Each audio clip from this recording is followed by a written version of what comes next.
बिस्मिल्लाहिर्रहमानिर्रहीम। अस्सलाम वालेकुम वरहमतुल्लाहि वबरकातुहू। क्या आप भी इन लोगों में से हैं जो दिन भर मेहनत करते हैं लेकिन बरकत नज़र नहीं आती? क्या कभी ऐसा हुआ है कि पैसे आते हैं मगर टिकते नहीं? क्या घर में बेसुकूनी है, फ़िक्र है, दिल बोझल रहता है?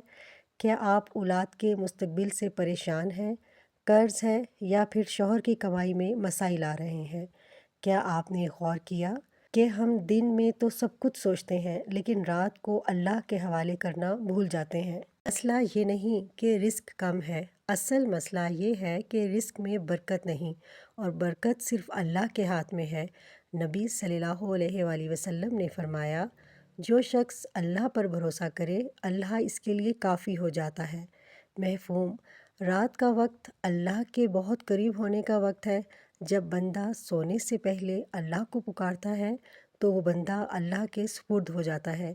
इसलिए आज आपसे एक बहुत सादा लेकिन गहरी बात, सोने से पहले वज़ू हो या ना हो, बस दिल हाजिर हो और सिर्फ 3 बार ये कलिमात पढ़ लीजिए, या अल्लाहु या रज़ाकु या गनियु। ये अल्फाज क्या करते हैं? ये अल्फाज या अल्लाह ताल्लुक़ जोड़ देता है, या रज़ा को रिज़्क़ के बंद दरवाज़े खोल देता है, या गनियू मोहताजी के एहसास को ख़त्म करता है। ये कोई जादू नहीं, ये यकीन का अमल है। फरिश्ते इस बंदे के लिए दुआ करते हैं जो अल्लाह को याद करके सोता है। और याद रखें, रिज़्क़ सिर्फ पैसा नहीं, सकून दिल, अच्छी नींद, नेक औलाद, मियाँ बीवी का प्यार, इज़्ज़त, बीमारी से हिफाजत, ये सब भी रिज़्क़ है। अगर आज आप थक चुके हैं, मायूस हैं और किसी को बता भी नहीं सकते, तो आज रात अल्लाह को बता दीजिए।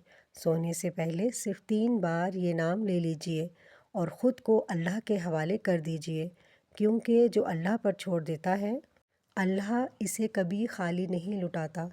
आज रात सोने से पहले सिर्फ 3 बार दिल से पढ़ लीजिए, या अल्लाहु या रज़ाकु या गनियु, और अपनी सब परेशानियां अल्लाह के हवाले कर दीजिए।